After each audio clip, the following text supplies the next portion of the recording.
आज़ाद bulletin India आप देख रहे हैं। आपके साथ मैं हूं आदिल खान आज़ाद। इस वीडियो में 3 बड़ी खबरें आपके साथ शेयर करने जा रहा हूं। पहली खबर जुड़ी है इस्राएली प्राइम मिनिस्टर बेंजामिन नेतन्याहू के डर से। दूसरी खबर में अमेरिका के खौफ का जिक्र होगा, जिसमें हूथीस के किसी बड़े हमले से बचने के लिए अमेरिका ने एक ऐसा कदम उठाया है जिसने सभी को हैरान कर दिया है। और तीसरी खबर है इसराइल की तरफ से हूथीस को दी गई उस धमकी से जुड़ी हुई, जिसमें यमन के 2 बड़े लीडर्स को ढूंढकर मारने का खुला ऐलान किया गया है। और इसराइल के हिट लिस्ट में जिन यमनी लीडर्स का, जिन हूथी लीडर के नाम हैं, वो आपको चौंका देंगे। चलिए शुरू करते हैं ये वीडियो। पहली खबर ये है कि गजा के बच्चों पर बम गिराने वाला अब वेटिकन जाने से भी डर रहा है। आईसीसी की गिरफ्तारी का खौफ नेतन्याहू को निगल गया है। नेतन्याहू डरा हुआ है और ये अखबार उसके डर से भरा हुआ है। लेबनानी अखबार अल मायदीन की एक रिपोर्ट के मुताबिक इस्राएली प्राइम मिनिस्टर बेंजामिन नेतन्याहू ने पोप लियो 14 की वेटिकन सेरेमनी में शिरकत का प्लान कैंसिल कर दिया है। पोप लियो नए पोप बने हैं, सबसे बड़े धार्मिक गुरु हैं इस वक्त ईसाइयों के। लेकिन नेतन्याहू क्यों नहीं जा रहा? क्योंकि उसको डर है कि इंटरनेशनल क्रिमिनल कोर्ट कहीं उसको गिरफ्तार ना कर ले, जो वारंट कटा हुआ है वो अमल में ना आ जाए। अल मायदीन लिखता है कि नेतन्याहू ने इटली और वेटिकन दोनों से बैकडोर एश्योरेंस मांगी थी कि अगर वो वहां आए तो उसे गिरफ्तार नहीं किया जाए, लेकिन जवाब ढीला था, कोई गारंटी मिली नहीं। आईसीसी के अरेस्ट वारंट पर वेटिकन और इटली ने रवैया साफ नहीं किया, इसलिए नेतन्याहू ने विजिट ही कैंसिल कर दी, क्योंकि बंदे को डर था कि पकड़े जाएंगे। अब गजा थोड़ी ना है कि जो चाहे कर लिया, कोई कुछ कहने वाला नहीं है। ये विजिट कैंसिल करना कानूनी तौर पर एक तरह से भागना कहलाता है और डिप्लोमेटिक बेइज्जती भी। और सबसे बढ़कर नेतन्याहू की बहादुरी का असली चेहरा सामने आ गया है। वो शख्स जो गजा के मासूम बच्चों पर एयर स्ट्राइक्स करवाता है, वो शख्स जो हॉस्पिटल और रिफ्यूजी कैंप्स को टारगेट बनाता है, वही शख्स अब आईसीसी के एक वारंट से कांप रहा है। ये सिर्फ एक पॉलिटिकल सेटबैक नहीं, ये नेतन्याहू की ग्लोबल इज्जत का पतन है, उसका ज़वाल है। दुनिया भर में लोग आईसीसी से ये डिमांड कर रहे हैं, जस्टिस फॉर गजा। गजा को इंसाफ दिलवाइए और गजा के कातिल को सज़ा दिलवाइए। अब सवाल ये है कि जिस शख्स को वेटिकन जाने से डर लगता है, वो किस मुंह से खुद को लीडर कहता है। अब दूसरी खबर का रुख करते हैं। यूएसएस हैरी एस ट्रूमैन एक पावरफुल अमेरिकन एयरक्राफ्ट कैरियर, नाम सुना? इसी से 2 F-15-16 जेट डूब गए थे गिर के लाल सागर में। ये अब मिडिल ईस्ट से वापस चला गया है हैरी एस ट्रूमैन। और 16 मई को इस्राएली मीडिया ynet.com में छपी खबर ये बताती है कि एक यूएस ऑफिशियल ने बताया है कि अमेरिका हैरी एस ट्रूमैन की जगह कोई और शिप नहीं भेज रहा है। यानी वो जगह अब खाली रहेगी समंदर की, जहां अमेरिकी नेवी अपना भुकाल काटती थी। अमेरिका और हूथी यानी कि अंसर अल्लाह मूवमेंट के बीच सीजफायर हो चुका है। ना अमेरिका हूथी को टारगेट करेगा, ना हूथी अमेरिका के जहाज़ों पर हमला करेंगे, ये सीजफायर में तय हुआ है।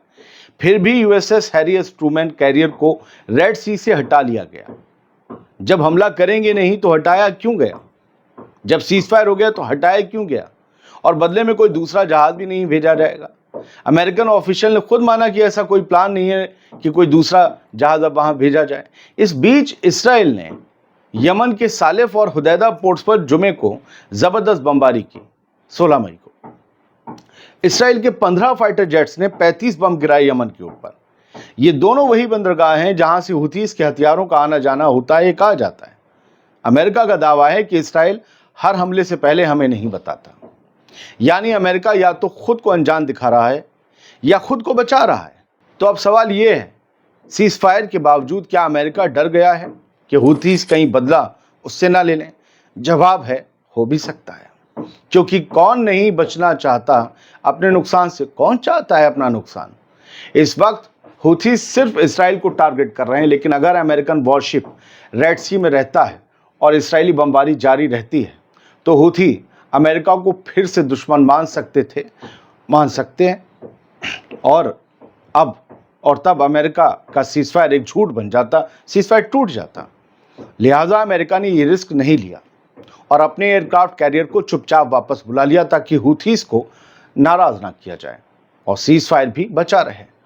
यह अमेरिका का स्मार्ट मूव है, या यूं कहें कि एक चालाक मूव है। असल में अमेरिका 2 नावों पर सवार है। एक तरफ वो इसराइल को खुला सपोर्ट कर रहा है जो आए दिन यमन पर हमला करता है, दूसरी तरफ वो खुद पर कोई हमला ना हो इसके लिए हूथी से चुपचाप डील कर चुका है। और इसराइल इस डील से नाराज बताया जाता है क्योंकि वो लाल सागर में अब खुद को अकेला महसूस कर रहा है। साफ है कि अमेरिका इसराइल को खुली छूट देकर खुद को पीछे कर रहा है ताकि दोस्ती भी रहे और नुकसान भी ना हो। लेकिन सवाल ये है, क्या ये चालाकी चल पाएगी और कब तक चल पाएगी? या हूथीस एक दिन पूछेंगे हम पर बम गिरा कौन रहा है और उसके साथ कौन खड़ा है? मिडिल ईस्ट में अक्सर खामोश दरारें बहुत जोर से फटती हैं। देखते रहिए ये दरार कौन से धमाके के साथ फट जाए। चलिए तीसरी खबर का रुख करते हैं। अब इसराइल ने यमन के लीडर्स को खुलेआम कत्ल की धमकी दी है और साथ ही मोहम्मद सिनवार की मौत की तरफ इशारा भी किया है कि शायद अब लग रहा है कि वो कंफर्म हो गई ये बात। इस्राएली डिफेंस मिनिस्टर इसराइल काट्स ने कहा है, अगर हूथीस इसराइल पर मिसाइल दागना जारी रखते हैं तो हम सिर्फ उनके ठिकानों पर ही हमले नहीं करेंगे बल्कि उनके लीडर्स को भी मार गिराएंगे, जैसे हमने गजा में मोहम्मद देफ और सिनवार ब्रदर्स के साथ किया, याह्या सिनवार और मोहम्मद सिनवार। अब इसमें दो बातें हैं। काट्स ने अंसारुल्लाह मूवमेंट के सुप्रीम लीडर अब्दुल मलिक अल हूथी को सीधा टारगेट किया है और याह्या सारी भी इसराइल के निशाने पर हैं। ये दोनों ही हूथीस के सबसे फेमस चेहरे हैं और उन्हें धमकी देकर इसराइल भी बड़ा पैगाम देना चाहता है। याद रखिएगा, सबसे चर्चित चेहरा, सबसे फेमस जो चेहरा होता है, अगर कोई उसे डेंट पहुंचा दे तो बहुत बड़ी खबर बनती है। इस्राएली डिफेंस मिनिस्टर ने साफ कहा, हम यमन में उनका शिकार करेंगे और उन्हें मार गिराएंगे। इसराइल काट्स ने दो सिनवार का जिक्र किया, 2 सिनवार्स। एक तो याह्या सिनवार जिनकी मौत अक्टूबर में पिछले साल कंफर्म हो चुकी है और दूसरे मोहम्मद सिनवार जिनकी अभी 3 दिन पहले खबर आई थी, जिनकी मौत अभी तक ऑफिशियली कंफर्म नहीं हुई, लेकिन इस बयान के साए में इशारा दिया गया है कि वो भी मारे जा चुके हैं। जो अभी 3-4 रोज़ पहले अस्पताल के पास हमला हुआ था उसी में उनके मारे जाने की खबर आई थी। उधर इस्राएली प्राइम मिनिस्टर बेंजामिन नेतन्याहू ने कल यानी 16 मई को यमन के बंदरगाहों पर तबाही मचाने के बाद कहा, ये तो बस शुरुआत है, आगे और भी ज़बरदस्त हमले होंगे। हम सिर्फ बैठकर देखेंगे नहीं, हूथीस को बहुत बड़ी सज़ा मिलेगी, उनके लीडर्स को भी मिलेगी और उनके पूरे नेटवर्क को भी। यानी यहाँ से भी सीधी धमकी हूथीस के लीडर्स को मारने की दी गई है।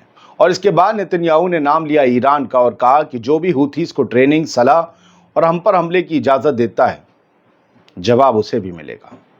तो मतलब साफ है दोस्तों, अब जंग सिर्फ गजा या हिजबुल्लाह तक नहीं रही, यमन के हूथी लीडर्स भी हिट लिस्ट में शामिल हो चुके हैं और ईरान को भी खुलेआम धमकी दी जा रही है। और सबसे अहम बात यह है कि इसराइल ये सब अकेले नहीं कर सकता, इसके पीछे अमेरिका की खामोश मंजूरी शामिल है। कहीं इसी वजह से तो अमेरिका ने हूथीस के साथ सीज़फायर नहीं किया। हूथीस की लीडरशिप पर हमला यानी कि मिडिल ईस्ट में एक नई जंग का दरवाज़ा खोल देने जैसा होगा। क्या इस दरवाजे को फिर बंद किया जा सकेगा? बड़ा ड्रामा होगा।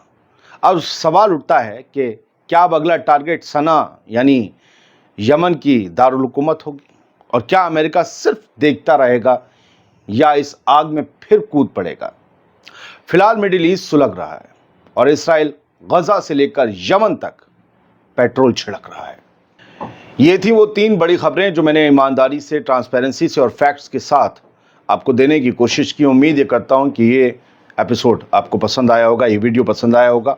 एक गुजारिश है, हमारा फेसबुक पेज है आज़ाद बोल इंडिया के नाम से, उसका लिंक आपको पिछले सारे वीडियोस में मिल जाएगा, इसमें भी मिल जाएगा। सबसे पहला कमेंट पिन किया हुआ हमारा होता है, उससे क्लिक करके फेसबुक वाले लिंक पे जाएं। किसी वीडियो का खुलेगा लेकिन आप फेसबुक पेज पर जाकर उसे फॉलो करें। कभी यहाँ ना मिलना हुआ, बंद हो गया कुछ मिलना जुलना, तो वहाँ मिलेंगे। बहुत बहुत शुक्रिया, सलामत रहिए, खुश रहिए।